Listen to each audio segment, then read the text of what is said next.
Thanks, George. Very good to see you all on a Monday. It seems a bit out of kilter, doesn't it? But we're very, very lucky to have this extra lecture put in to listen to Peter Stanford. For those of you who are joining us for the first time, hello. For those of you who are coming back, hello to you too. And I can see that we've got people from all around the world and all around the UK as well, which is great to see. And there's some real loyal followers in there too. But for those of you who've not met us before, we're the Church's Conservation Trust. We're a charity that was set up 50 years ago to look after historic church buildings that are of such national architectural importance that when they fell out of use for regular worship, they needed a home and someone to care for them. Over the 50 years, we've collected 356 of these amazing buildings, and we take on about 2 or 3 more every year. We're pretty concerned about the impact of the COVID pandemic. Now, not only has that hit our income, I know it's had a massive effect on people all around the world, but from the Church's Conservation Trust point of view, it meant that we couldn't hold any of our usual events at churches because that's where we like to put our focus of our activity. So it's hit our income. So anything you can do to support us, we'd be very grateful. But you can join us on our amazing mission to save these buildings right across England, and do become a member, and you can stay in touch with everything that we do as a result. We think these buildings are the most sort of profound of historic buildings. They have a relationship to place like no other building, and they tell a story of absolutely everybody across the generations in a way that no other building can really. And now, given that the subject is angels today, I wonder whether we've got the biggest collection of angels in architectural angels in the country. It's a terribly unfounded claim, I will say that, but we must have quite a lot of them. And if you go to St. Nicholas Chapel in King's Lynn, actually you will see the most fabulous 15th century angel roof, which is truly breathtaking. So I suggest you go and see that at some point. So, without further ado, let me hand you over to Peter Stanford. And Peter's a friend of the CCTs that we were last met together in the V&A, where he was a panelist in our debate about the future of historic churches. And he was fantastic and took on Simon Jenkins in a way that was both, as he said, gentle, but he made his point. It was a great debate. And you can see that because that's on our YouTube channel as well. But Peter is a broadcaster and a writer, and a senior features writer at the Daily and Sunday Telegraph, as well as contributing to the Independent, the Observer, the Mail and the Tablet. And he was involved with the Tablet for some time previously. He's been a presenter as well. The best title, I think, from one of the series he did was The Devil, an Unauthorized Biography, which related to one of his books, which is The Devil, a Biography, which obviously the only way to go was for angels from there. So basically, we're in good hands today, and let me hand you over to Peter Stanford. Thank you, Peter. Thank you very much, Peter, as well. Yes, the only way to go. When I wrote the book about the devil, people kept asking me if it was an autobiography, rather oddly, which I hope I don't look like the devil sitting here. I may have smoke coming out of my ears or whatever. And if you're going to King's Lynn, I can well, offer something almost as good. St. Mary's Church, South Creek, in North Norfolk, has a beautiful, beautiful angel ceiling put up after Agincourt. And it is happens to be my local church, and I'm completely biased. But actually, it was kind of there that I thought I was going to start writing the book, and I actually end the book there as well. But anyway, so we are here. It is Christmas. Christmas is a time for angels. Sorry if I wave my hands around too much. I've never done a lecture on Zoom beforehand, so I'm feeling very awkward. So if I put my hands in front of my face, that's probably not great. So shout out if I'm doing it wrong, but I will do my very best. So Christmas, angels. The Annunciation, which clearly didn't happen at Christmas, because as we all know, it takes 9 months for a child to come along. But the Annunciation is the most popular depiction of angels in Western art, where the angel Gabriel comes and tells the teenage Mary she's about to have a baby.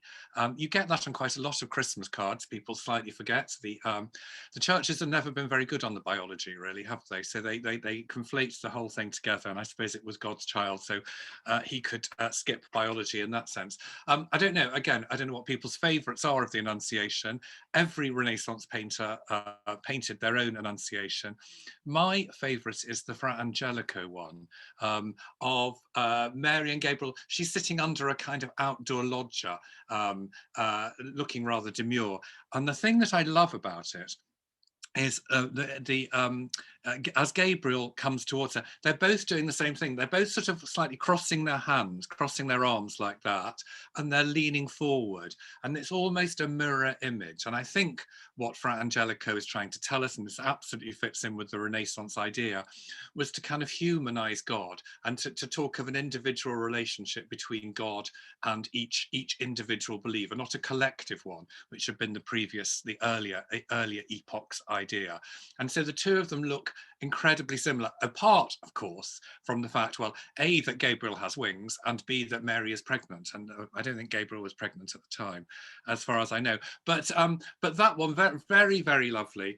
I suppose the other one that we think about a lot at Christmas, and it seems to me, for my completely unscientific survey of looking at the Christmas cards that I receive and my relatives receive, you know, you do that thing when you go to their houses, you end up by looking through all the Christmas cards to see who's written.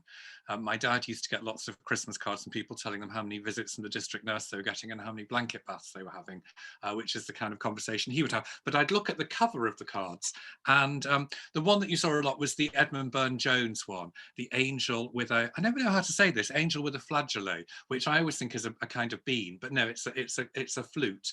It's in one of the National Trust properties, I think, in near Liverpool. Very, very popular. The thing to think about that one, if any of you have got it already on your mantelpiece, or if any of you are sending it this year, is the pre-Raphaelites were really the first people to show angels as women.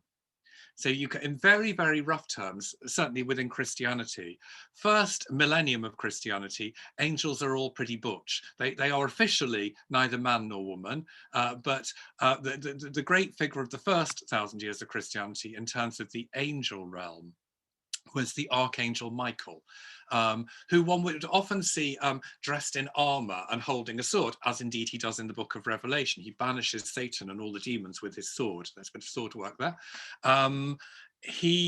Yes, so with armor and kind of not officially male, but rather stereotypically. Now, if my teenage daughter was here, she'd tell me off for being binary about things, but let's just go stereotypically male in that sense. I've talked about the Fra Angelico. What you get there is a much softer kind of androgynous creature. The Renaissance angels were generally androgynous for all sorts of reasons. One of which was with the Annunciation, it was felt inappropriate that a two male angel should be telling Mary that she was pregnant in case people got the wrong idea. The church was always very sensitive about those things.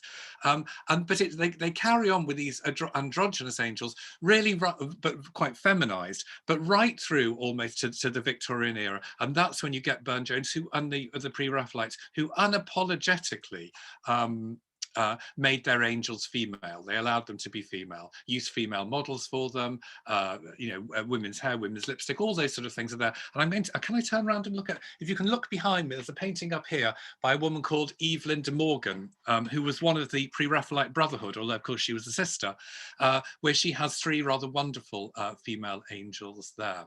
So female angels, male angels, androgynous angels, beans, trumpets, all of those things. All these images surround us at Christmas and make us think about angels, I suppose. What made me think about angels? Well, I've talked a little bit about the lovely church in South Creek, which made me think about them whenever I went in there. I'm Catholic. Sorry, it feels like being at Alcoholics Anonymous, doesn't it? Having to say, I'm Peter and I'm a Catholic. But I am Catholic, and so I grew up in Catholic Liverpool, and guardian angels were absolutely part and parcel of my growing up. So, we went to bed every night and said the prayer to the angels, God, angel of God, my guardian dear, to whom God's love commits me here. So that song, that prayer, actually a friend of mine who I work with at a newspaper, who also grew up in Liverpool at the same time, did a different prayer, which was all about four angels at the posts of her bed, who were the four gospel writers. But anyway, deeply, deeply rooted angels in Christian tradition, Anglican Catholic tradition. that was part of it. I suppose another part of it was my mum was a wheelchair user. My mum had multiple sclerosis, which she had at the time I was born. So she's a bit of a revolutionary then. In the doctors told you not to have children when you had multiple sclerosis back then. But anyway, those of you with long memories will remember that in the early 1970s, in the early time of the disability revolution, the government in its wisdom handed out to disabled drivers these sky blue three-wheelers that looked like a Reliant Robin without the styling, called Invacars. And my mum had one of those on the drive, and she used it to go to kind of local shops and things. And what you were meant to do is put your wheelchair in it, but she could never really be bothered because it meant pulling the wheelchair in with her after she'd got onto the seat. So she'd leave it on the drive. And we live near Liverpool. My mum was from Liverpool. My dad wasn't, and was rather sceptical of people from Liverpool, had the usual stereotype of them, which is wrong, I hesitate to say, as someone from Liverpool. But he would always say to her, you mustn't leave that wheelchair there, Kath. When you get back, some scally will have taken it. And she would always look at him and just say, oh, Reg, don't worry, my guardian angel's watching over me. And indeed, the wheelchair was always there for the 10 or 15 years that she left it there. So we just instinctively believed in angels.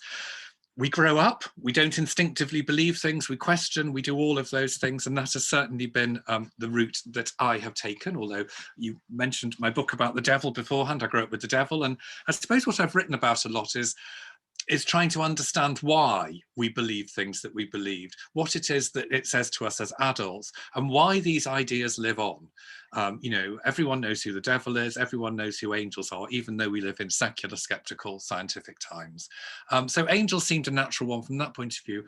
The other thing that got me going was I'm a journalist at the Daily Telegraph. I write features at the Daily Telegraph some of the time. And I was sent along to interview a woman called Lorna Byrne, who is an Irish woman, as the Telegraph would have it, a 53-year-old mother of four from County Kildare. We have a formula for how we describe people.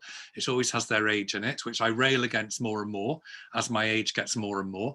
And she had written a book called Angels in My Hair, which was all about how since childhood she'd been able to see guardian angels. And I suppose I went along wondering whether she was sort of pulling a con on people, or insincere. I don't know what I thought really. I'm kind of bad on that whole mystical bit of Christianity. But listening to her, she was incredibly sincere. So I wrote a piece saying, I don't know what to think about this, but it's fascinating. Got quite a big response from readers. And then quite soon afterwards, I was asked to chair a lecture like this that she was giving in Friends House, the big Quaker building opposite Euston Station in London. It's huge, it's 1,000-seater, and it was full to the rafters. We did the same interview we did before. I had the same feeling. But the thing that stuck with me at the end was people didn't leave. They all queued up because they all wanted to have a moment with Lorna just to talk to her. And I was rather puzzled by this. So I stood listening and rather rudely asked some of them why they were standing waiting, what it is they wanted. It wasn't like she was blessing them or claiming to deliver anything. And quite a lot of the people in that queue that evening said it's because Lorna talks of something that's very real to us. We feel a connection with angels and nobody talks about it anymore. So I went away and thought on that, and I wonder whether they were just unusual or whether an awful lot of other people like them. So I looked up the various surveys that people do on religious belief, and the figures are quite astonishing. So 1 in 3 people, 1 in 3, 33% of us in this country, according to very detailed surveys, not the kind of flibbity-gibbet ones done at 5 minutes notice before the election, proper social surveys, 33% of us say we believe in guardian angels. And 1 in 10 of us, so 10%, say that we have experienced the presence of an angel. So how fascinating. Even more fascinating was exactly the same surveys say that about between 23 and 25% of people in this country describe themselves as either fairly or very religious. So I'm not very good at maths, but 33% is bigger than 25%. So actually angels are doing better than God in that sense. The word angel, of course, means messenger.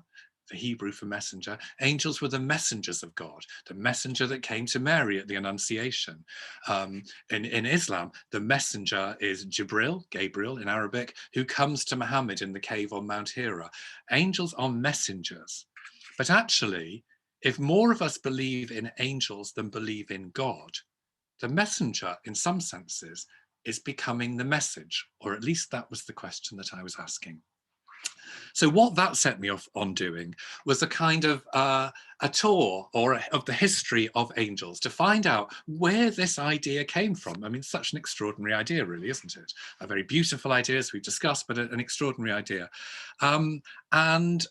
Looking back through history. Now, the earliest angels you find about 2500 BCE.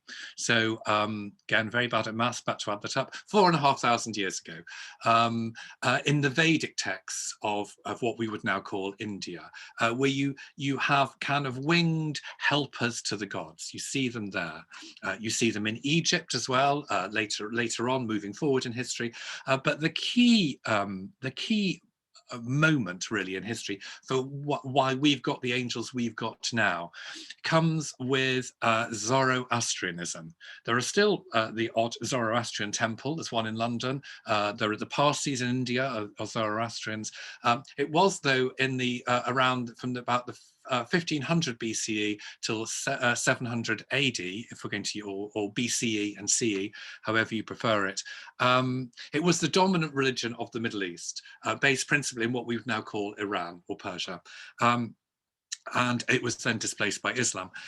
What the Zoroastrians believed in was they saw angels everywhere. So, if you read the Gathas, which is a Zoroastrian holy book, Zoroaster was the prophet, hence Zoroastrianism.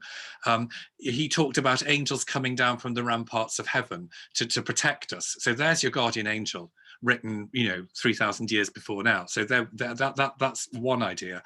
They also had this idea of divine spirits who surrounded the good God. It was a dualist religion, so equal forces of good and bad gods. There was a group of 6 divine spirits, angels, kind of archangel figures who surrounded the god and did his work.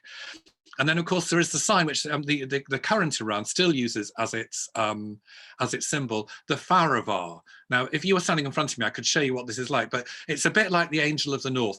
It's got incredibly outstretched wings going out on either side, disproportionately large wings. Angel of the North, the Anthony Gormley statue up in near Newcastle, and it's half man, half beast. Has a very large nose. I could turn in profile and show you how large my nose is to demonstrate, but I'm not that good on Zoom.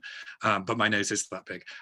So they had these ideas. Why? So how does it then go from the Zoroastrians through to Western civilization shaped by Christianity? It goes via the Babylonian exile. So what happens at the end of the 6th century BCE is Nebuchadnezzar, always good not to have a drink before you say that, Nebuchadnezzar, the king of Persia, of the Babylonians, comes and defeats the Israelites, takes over Jerusalem and takes them into exile, the Babylonian exile.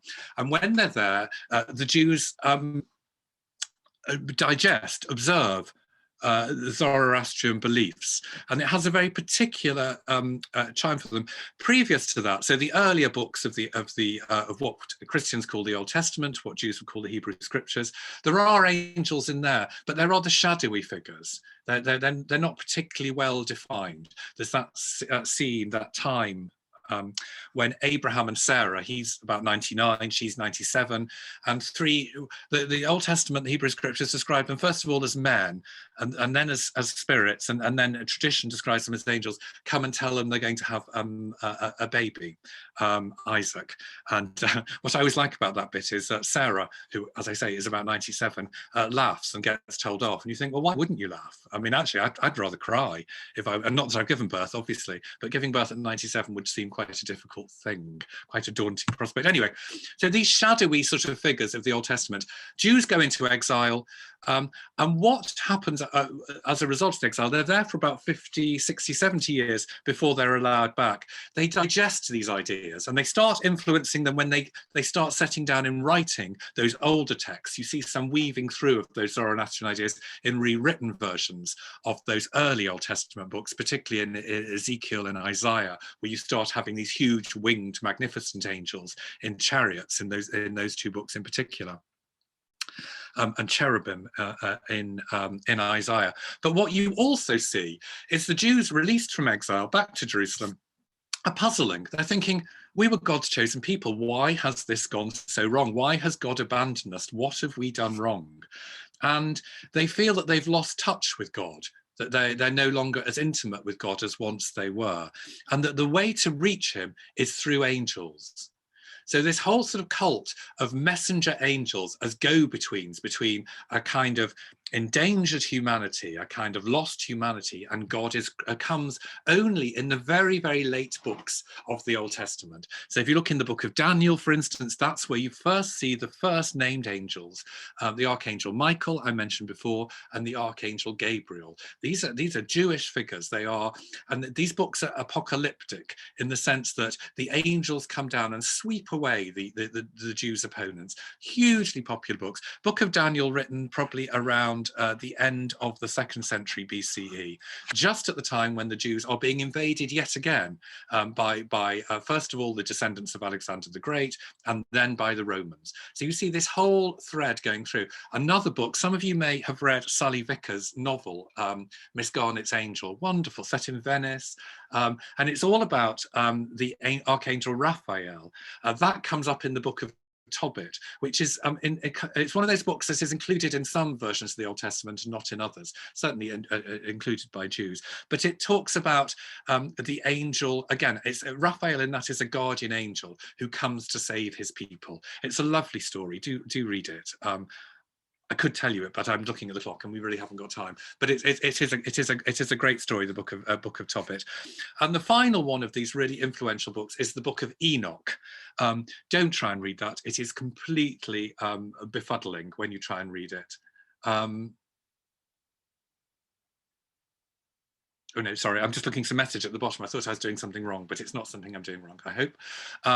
A completely befuddling book, the Book of Enoch, but absolutely what it tells a very, very important story about angels, which is the idea that Enoch, the biblical patriarch from the very beginning of the Old Testament, goes up to heaven and he sees angels everywhere, angels everywhere, acting as intermediaries. But what it also tells you, he sees in the far distance a group of what are called watcher angels, and they are the ones who have betrayed God, who've got, well, it's not clear what they've got. They could have become envious, jealous, power hungry, or even lustful. But they become the sort of the demons, and their leader becomes the devil. That's where the idea of the devil comes from. The Jews didn't particularly take that to heart. Christianity absolutely took it to heart. And the whole point about Enoch, and why Enoch in particular is so important, is you've got that overlap. There's an overlap between those later books of Judaism and the first books of Christianity. So, you know, it can't be said often enough, Jesus was Jewish. The apostles were all Jewish. One way of looking at early Christianity, or one group within early Christianity, led by James, the brother of Jesus, the Gospels tell us. It might be worth remembering that when you see the picture of the Virgin Mary on your Christmas cards this year. James, the brother of Jesus, it's in the Acts of the Apostles. I'm not making it up to be mischievous. They call a council in around 60, I think 60 or 40 AD, CE, to discuss whether Christianity, this Christian reform movement, is precisely that, a reform movement within Judaism, founded by James, or whether it is something for everyone, as promoted by Peter and Paul, who are going out on these missionary journeys, wanting to take it to the Gentiles. Peter and Paul win, and of course you know the rest of the story as Christianity goes forward. What Judaism does is it sort of slightly loses interest in angels after that, although it continues to be defeated and interesting, but it loses interest in angels, except for in a folklorish way, in folklore, and I'll come back to that in a minute. But Christianity absolutely takes it up. Paul is an interesting one. Paul talks about angels, but they're certainly there in Paul's letters, but he's not a great admirer of angels. What he believes, well, two things are going on there. One is he associates angels with Judaism, and therefore Christianity is trying to distance itself from Judaism. It's trying to be distinctive, and so therefore he doesn't talk about these Jewish ideas very much.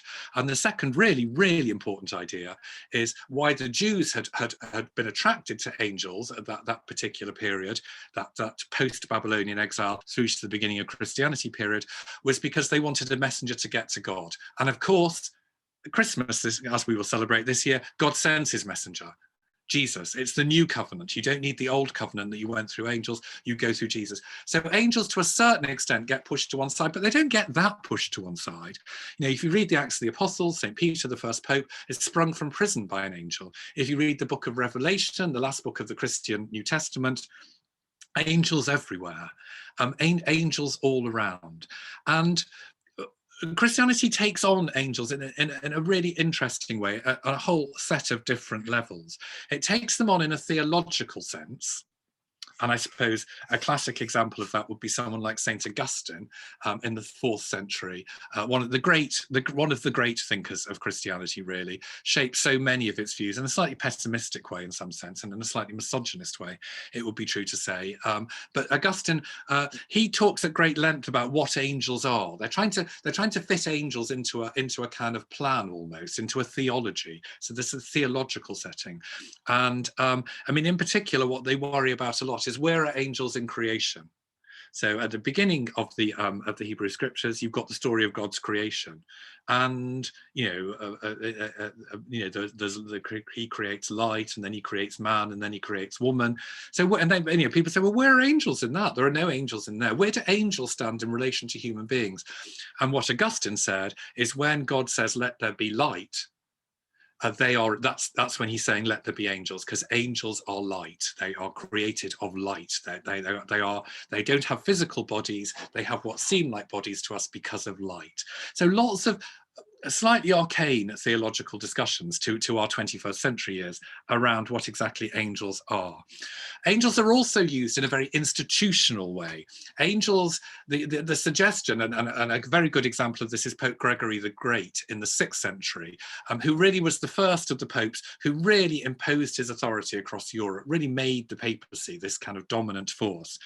And he would talk often in his writings, he was also a great writer, about conversations with angels. So the angels would come and converse with him. So in a sense, by having conversations with angels, these hierarchical figures in Christianity, in early Christianity, was saying they were somehow chosen by God, chosen to receive one of his messengers. So therefore they were more important than other people. So you build a hierarchy. And where you see that very, very clearly is in the 5th century with a monk who goes under the very odd name of pseudo Dionysus. He wasn't actually called Dionysus. We don't know what he was called. But at that stage, he was a Greek monk. And often what they did was they took their name from a biblical or a New Testament character. And there's a judge, I think it's in the Acts of the Apostles, called Dionysus. So he takes that name. But much more importantly, what he writes about is he starts sorting out angels. So just as the church is sorting itself out into hierarchies with the Pope at the top, not cardinals yet, they come later, bishops, archbishops, and the laity down there, and of course women kicked out of every role that they previously had as deaconesses and even as priests, moved from one side. He creates this hierarchy. As the church creates this hierarchy, he creates a hierarchy of angels, because the two things have to mirror each other, mirror God's perfection. So in a sense, he puts the cherubim and the seraphim right up at the very top in heaven, seeing in God's face, being able to see God's face, which was meant to be the ultimate for Christians. And then they go down, powers and dominions and thrones, right down to the ones that we know in the bottom layer, angels and archangels, who are the ones who are sort of doing the communicating between heaven and earth. Jacob's ladder in the book of Genesis at the beginning, the angels going up and down Jacob's ladder. There's that lovely Jacob's ladder on the front of the west front of Bath Abbey, angels going up and down. So they're fitting angels into a theological pattern as well. And then moving forward slightly, what you see in the Middle Ages, 12th, 13th century, particularly in the figure of Thomas Aquinas, he becomes very obsessed by angels and writes kind of, reams and reams on angels. Another of the great thinkers of Christianity, Thomas Aquinas, Summa Theologica. But what he is doing there is telling us things about angels, about what whether they have bodies, whether they have relationships, whether they can change the world. And I suppose the thing is, it's easy to laugh and think there's that phrase, dancing on pinheads, angels dancing on pinheads, and that wasn't created by Thomas Aquinas, but was applied to him. Complete irrelevance in many ways we look at it, but actually what Aquinas was trying to do was understand the cosmos, understand why the tides rose and fell, understand why the moon came out. These were kind of early days of science, and he thought angels were the key to understanding. So they become this absolutely crucial thing. So that's all on a kind of high up level in the church. But on a popular level, people who are probably finding this theology rather difficult to follow, and finding the imposition of authority downwards to the laity hard to bear, they had their kind of popular folkloric angels. We've talked about the Archangel Michael, patron of many, many places. An interesting overlap there between angels as your patron and saints as your patron, in the sense that the church starts up its great saint-making activity around the 7th, 8th, 9th century. So it starts, as well as people turning to angels for support, the church is telling them also to turn to saints. Saints, of course, have the distinction from angels of having once been human. So they can be role models for us, whereas in Christian teaching, angels were never human. They are higher than human. So important distinction, but in the popular mind that gets mixed. And you see a lot of kind of practices around churches. You see angels being painted in churches. You find this comfort that people get from church, from angels. Very, very important, something that goes all the way through, that closeness they feel to them. And that's part of what the Renaissance painters mentioned. Fra Angelico at the beginning, the Renaissance comes along and humanizes Christianity, humanizes the relationship between God and believers, takes it out of the realm of the communal and into the realm of the individual having a relationship with God, and also of the individual having some sort of agency in what they do in their lives. And in a sense, angels are the thing that bring that together. So that's why you see these very, very, very human angels, as I described in Fra Angelico, and of course in Giotto. There's a wonderful Giotto. If anyone's been to the Scrivanie or the Arena Chapel in Padua, where he paints all these scenes from Jesus's life. There's one called the Lamentation, when they take Jesus's body off the cross, and Mary and the apostles are cradling the dead body of Jesus, and their faces are all racked with sorrow. And then up above them are these cherubim, these little angels, and they've got exactly the same expressions on their faces, mirror the expressions. Humans, angels, humans, angels, that connection, going up the ladder again. Historically, those sort of ideas go out of fashion with the Reformation. Martin Luther, whose biography I wrote a few years ago, does mention angels occasionally, but he really had no time for them. It was all about the word. It wasn't about intermediaries. The word was what he wanted. And then, of course, you go on to the scientific revolution of the 17th century, which effectively said you can't believe anything unless you can prove it exists, and you can't prove angels exist. And then you go on to Voltaire in the 18th century, and the encyclopedists who again were following that sort of logic. There's a parallel thing. There's always parallel things going on with angels. There's a parallel thing going on in those centuries as well. If you think of Descartes, who was very good at maths, as we know, and has all these theories, he talks a lot about angels in telling us his theorem. It's all told through an angel in a way. And at the same time as the French revolutionaries were stripping the churches bare, damning Christianity, saying we want to be rid of it, what was going on in other parts, in our own country, for instance, was the rise of Methodism.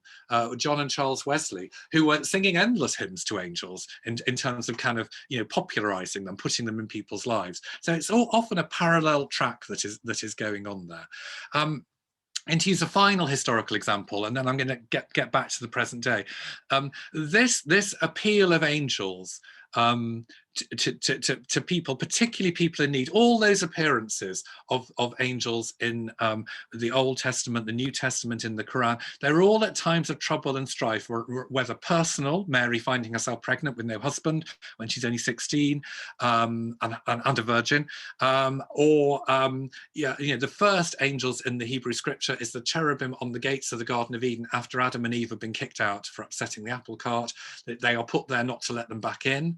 Times of trouble then. The angels bringing down the walls of Jericho for the Jews, times of trouble. Peter locked up in prison, the angel comes and rescue him, time of trouble.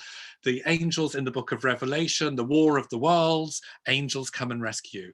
Muhammad up in his cave on Mount Hira, worrying about the future of Mecca, all these tensions between people in Mecca. Who comes, reveals Allah's voice to him? Angel Jibril.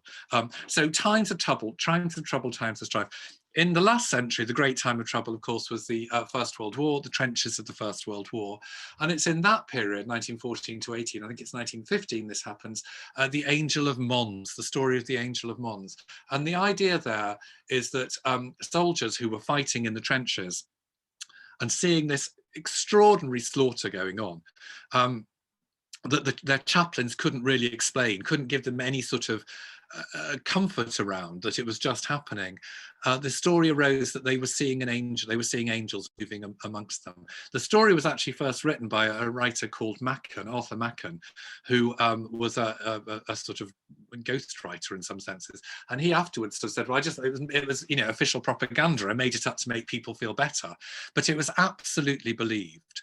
And throughout the First World War, you have these stories of people saying that they saw angels. Times of trouble, times of strife, we turn to angels. So going back to the 1 in 3 and the 1 in 10 we started with, why are we so attracted to angels at the moment? Well, you know, if I could see you all, it'd be like a pantomime. You could all chant out the answer. You know, we are living in times of trouble. I don't need to labor it. You know, 60,000 people have died in this country already from COVID. 1.5 million around the world, and it's not just the kind of narrow trouble that we're experiencing at the moment. The world is very polarized. The kind of the post-war settlement has been internationalism. A lot of those ideas are under threat at the moment. And of course, the other thing we're trying to get our heads around, I don't need to go into how badly we're doing it at the moment, is climate change. These existential threats around us, we feel less secure than we have for a very long time. Times of trouble, angels, I think, have an appeal. I think you've certainly seen it during the COVID crisis, just in terms of letters and emails I've got from people who've read the book, telling me about their experiences with angels and how they feel protected. We want someone to watch over us when we go out, and we're worried about every person who walks past us. Angels have a very particular appeal.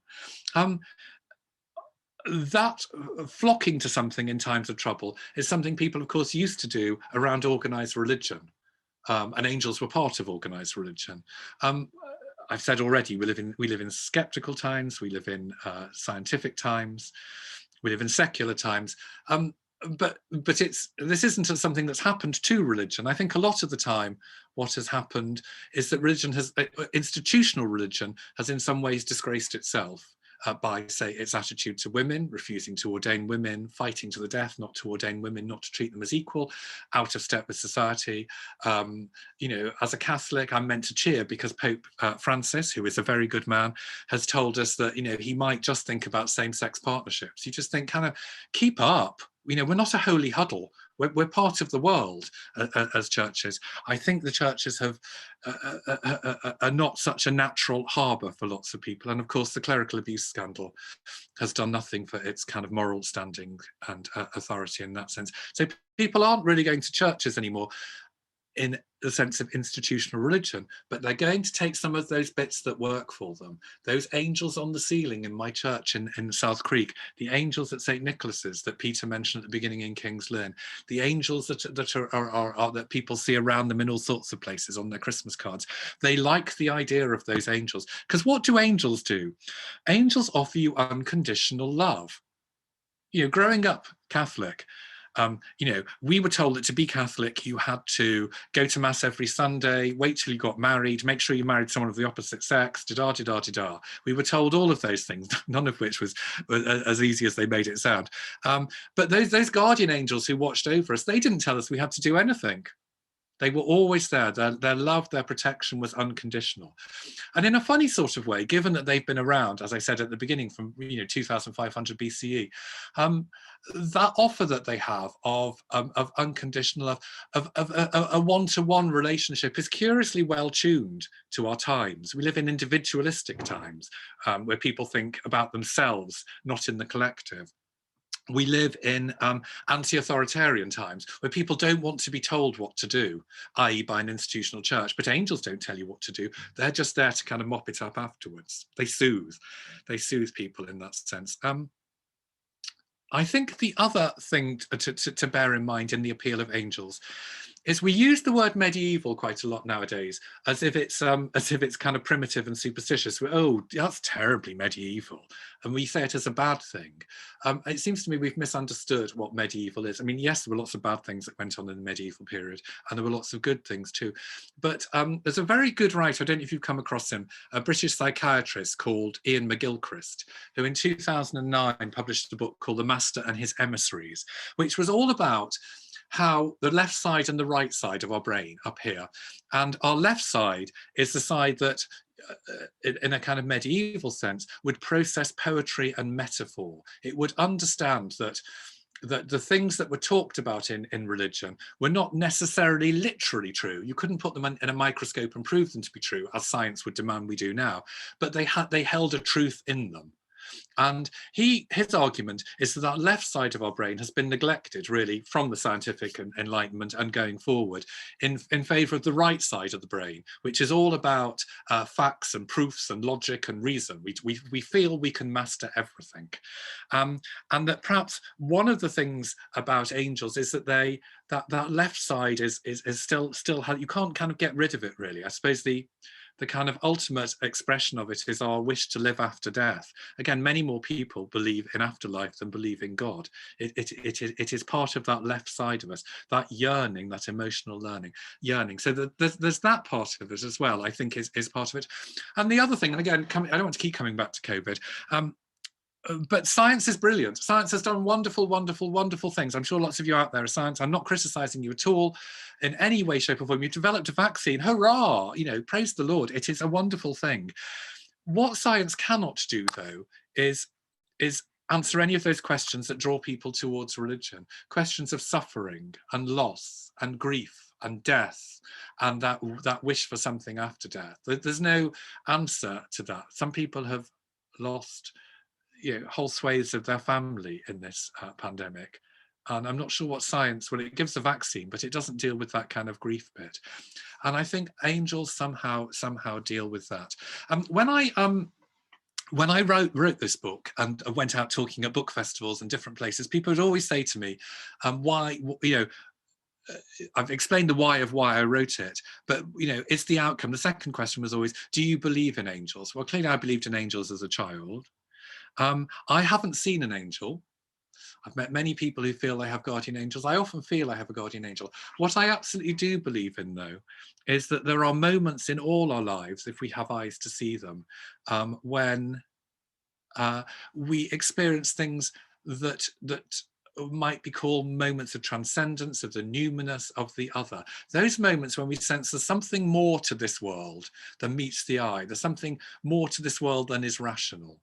And I think angels, in some ways, are our doorway into that. In a very, very simple, straightforward way, I described before, the ladder between heaven and earth, which is there in the book of Genesis, it's there on the front of Bath Abbey. They connect those two different bits of us. They connect the two sides of our brain, and they connect the visible and the invisible, which is what the hardback version of my book was called. The within and the without, the within, the things that go on, the metaphysical and the physical. They express that part of us, and I think that's a very important thing. The person, of course, says it much better than I could say it. I'm just going to find the quote here on my cards. Well, two people say it.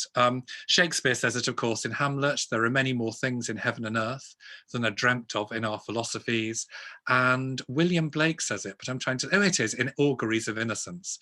To see a world in a grain of sand and heaven in a wild flower, to hold infinity in the palm of your hand and eternity in an hour. That's what angels about. That's what the angels who are around about. Blake, of course, is on the cover of the book, of the hardback book. That's a Blake there. So I'm turning around and pointing at things and you can't see them. But listen, thank you. Questions would be marvelous. I've talked for too much. Peter, thank you so much. You haven't spoken enough. There's so many questions coming in. So thank you for taking the time to talk to us. Peter, before we go into questions, do you want to just grab one of your books and show it to people? So we have people saying, can we see what the book very naked. But anyway, there we go. There we go. So this is the hardback. Where's the camera? You want the camera in front of my face? This is the William Blake. Beautiful William Blake cover. The book is called Angels, A Visible and Invisible History. The hardback was published by Hodder. This is the Christmas, it's come out last week, the Christmas edition. Hold on, let me hold it up to the camera. I don't know what I'm doing. Is that by the camera? It's just called Angels of History now, because obviously the cover had to be smaller. And that is out in bookshops now. And if you're not bored of hearing my voice, it's available on Audible. I had to read it. Hearing my own voice for that long and put me off, certainly. But that's it. Both published by Hodder in all good bookshops. And if you've got a local bookshop, do go to it. They really, really, really, really need your support. And they are so important. Thank you, Peter. And everyone, we've just posted a link to Peter's book with the ISBN numbers. So if you do go into your local independent book, you could save me the embarrassment. So everyone, we're about to go into question time. There's been questions coming in already. So if you've got any, please, now's the time to start commenting away. But before we go into question time, it's just a reminder that we look after 356 historic churches across the country, and it's thanks to people like yourselves and our donors who support us by making contributions that we're able to care for our current churches and for future churches coming into our care in the future.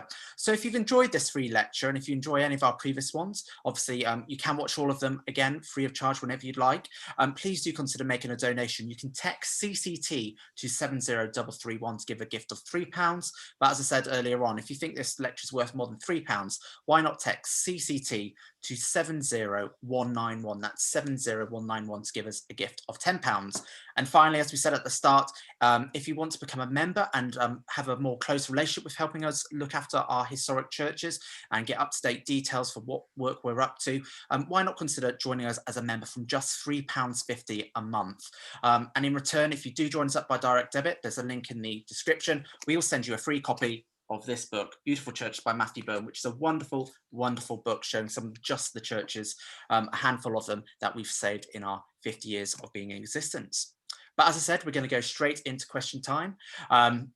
So Peter, there's been lots of questions coming in, so I'm going to dive straight in. Can you tell us when artists began first to show angels with wings, do you think? Okay, now I know the answer to that one. That was a good start, as you would hope, having written a book about it. So if you look in the, if you go into the catacombs, those of you, gosh, in those bygone days when we could travel around the world, but if you go into the catacombs in Rome, I think it's the catacomb of St. Priscilla. So the Christians used to meet down there, not to live, but to hold their services, often around the tombs that were there. There is a picture of the angel Gabriel there. It's an Annunciation style picture, and absolutely doesn't have wings. It's a human being. And you can understand that in a sense, because what people were feeling at that time was that their life was in peril, and they felt the angels were amongst them almost as kind of, as human beings like them. Christianity veers between bringing angels closer to us as humans and further away as spirits. So you see them there. And then on that same trip to Rome, which hopefully we'll be able to do sometime in 2021, go to the Basilica of Santa Maria Maggiore. Unfortunately, in English, we call it St. Mary Major, which always makes it sound a bit like Tory prime ministers. But Santa Maria Maggiore, much better, isn't it? One of the 4 great basilicas of Rome. And you'll see there, not only will you see the first winged angels in Christian art, so this is from about the 4th, 5th century. But you will also see, those of you with children and grandchildren, why, when they do a nativity play at school, they all wear a white toga and whatever, because the angels there are dressed in Roman togas. And I think some of them even have stars from memory. So they're the first depictions. As I said before, always androgynous right through to the 19th century. In the first millennium, much butcher. Around the Renaissance, much wispier, hard to tell, but never obviously women. And then much later on, they become they become women. And yeah, that's a good answer. That's the answer, isn't it? And I know there are more, so I mustn't just watch. The other thing is, once I start talking about this subject, I can just go on forever, which no one wants to hear, I know. Fascinating topic piece, but we've had lots of questions coming in.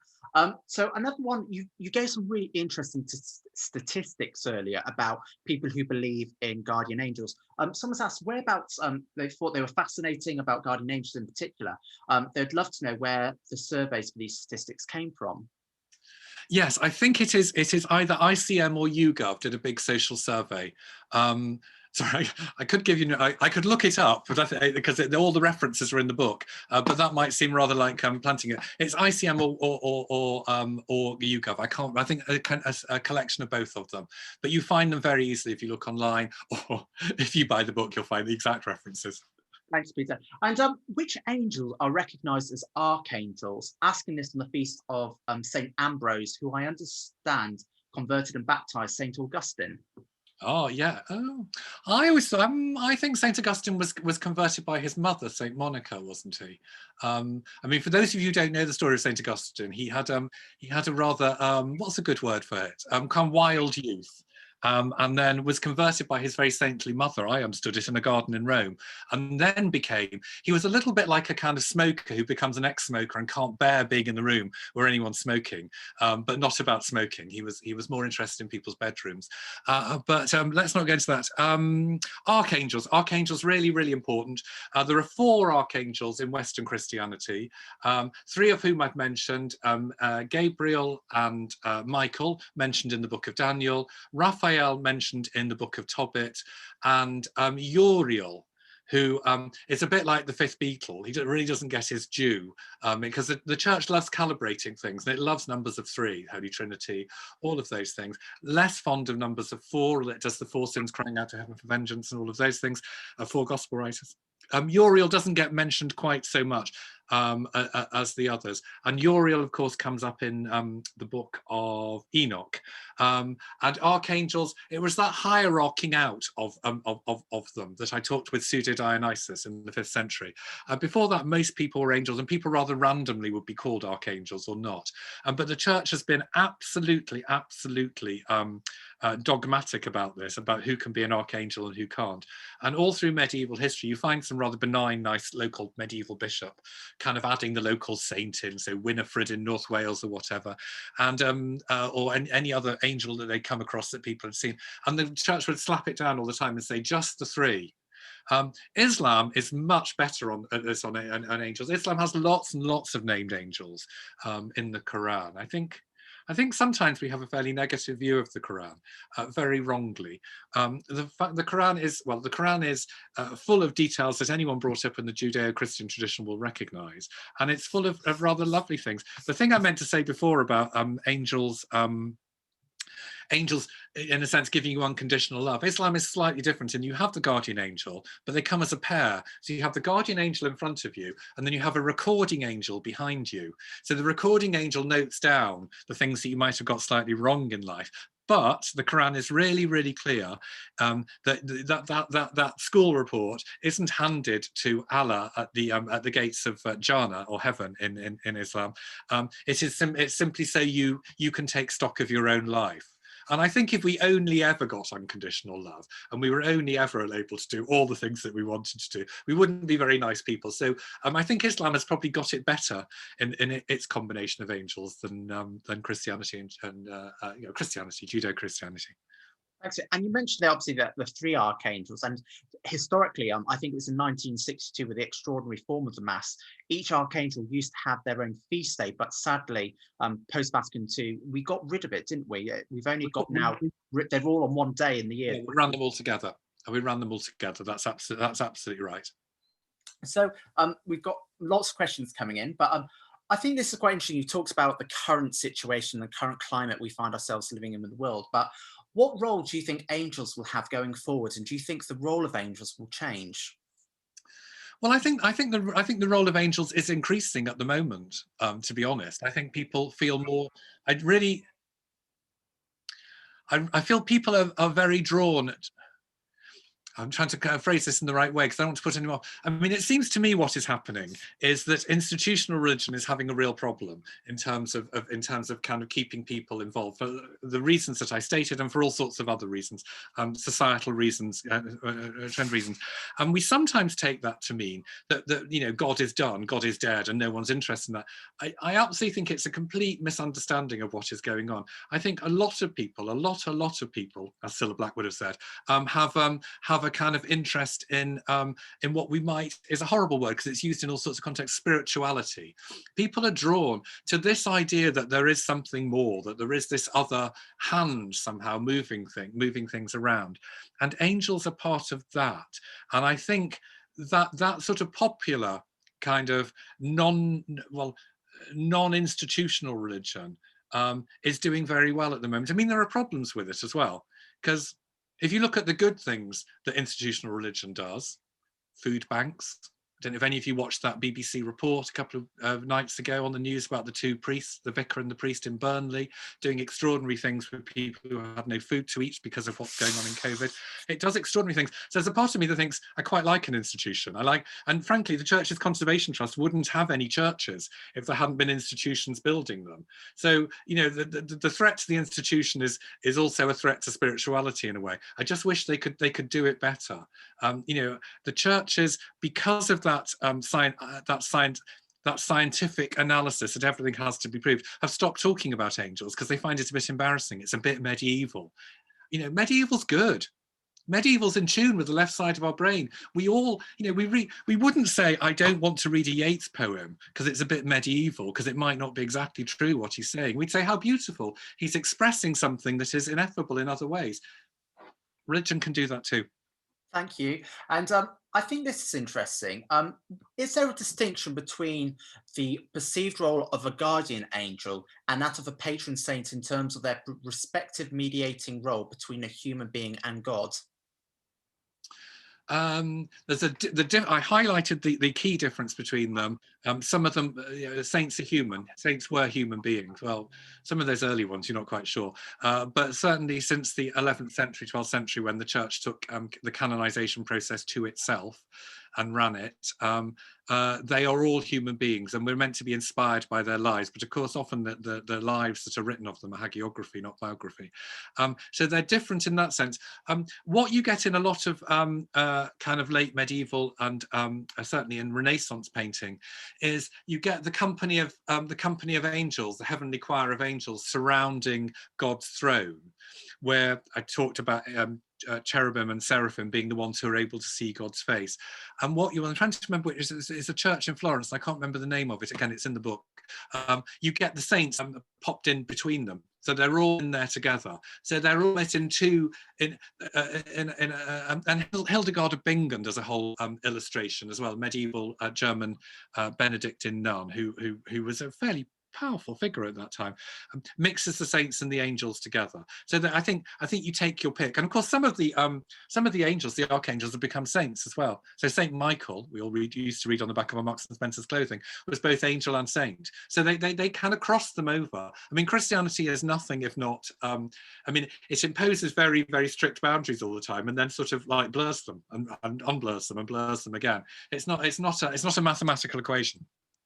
Thank you, Peter. I think we've got time for a couple more questions. I'm just keeping an eye on the clock. But someone here said, what do you make of people nowadays talking about their recently deceased loved ones becoming angels? Is this radically changing the basic concept that angels and humans are different kinds of beings? Good question. I mean, it's not a dilemma for me. I think when someone's died, whatever gets you through the night, really. If you find that comforting, it is a way. It's a way of dealing with grief and loss. People do it particularly around children. The Victorians were very big on that as well. The church finds itself in a dilemma. Both Catholic and Anglican priests find this a dilemma because often when they want particularly to comfort parents whose children have died, but the theology absolutely says that their child is not now a little angel. Their child might be with the angels, but is not now a little child, and that can cause a lot of hurt and difficulty. So it's a very good example of that process. There's nothing new in the world. It's the same process I was describing before, when the church was using angels for all these theological and practical reasons, and people were using them for their own emotional needs as well. So you have this kind of parallel theological level and a kind of practical emotional level of people in the pews. And I think a really nice question to finish on, and this is sort of, again, come back to your personal taste, but do you have a favourite depiction of an angel in the church, and why? Oh God, so many. There's a church called in Deerhurst in Gloucestershire, and is it called St. Mark's, which has a Saxon, and it's a Virgin and Child. There are angels there as well. It's the Virgin and Child I love most. Of the Saxon angels in there. Okay, the one that I go to all the time, the one I sit under and write books and think about these things, is St. Mary's Parish Church in South Creek in North Norfolk. Don't all come, it's a very small village and it'll go bonkers. But it has just got the most beautiful 14th, 15th century angels up there. Survived the Reformation.